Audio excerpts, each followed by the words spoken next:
আবারও এক নতুন গার্ডেনিং চ্যালেঞ্জ নিয়ে হাজির হয়েছি আপনাদের সামনে। তো হ্যালো বন্ধুরা, তোমরা সবাই কেমন আছো? আশা করি সকলেই খুব ভালো আছো। তো তোমরা সকলেই জানো আমার বাগানটা কিন্তু এই কর্নারটা পুরোটাই ওয়েস্ট মেটেরিয়াল দিয়ে ডেকোর করা।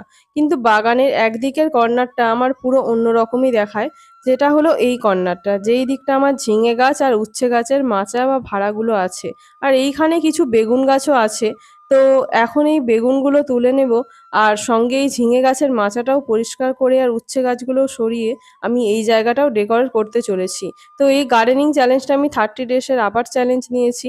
তো 30 ডেজে এই গার্ডেনিং চ্যালেঞ্জটা কিন্তু পুরোটাই কমপ্লিট করবো। আর এখানে অনেক ডিওআই নতুন নতুন হবে, যেগুলো কিন্তু আগে এই ধারের কর্নার থেকে পুরোটাই আলাদা।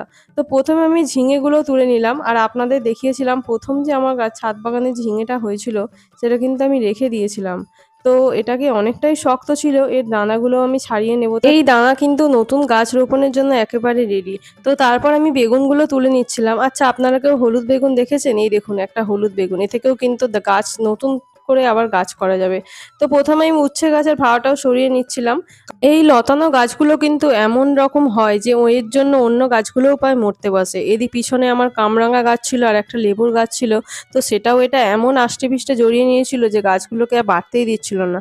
তাই বাধ্য হয়ে আর এই উচ্ছে গাছের মাচাটাও সরিয়ে ফেললাম।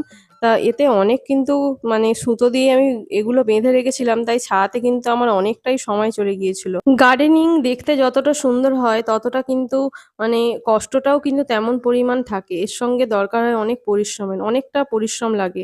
তো আজকের গার্ডেনিং চ্যালেঞ্জ এইটুকুই। দেখা হচ্ছে নেক্সট ভিডিওতে। ভালো থাকবেন, সুস্থ থাকবেন।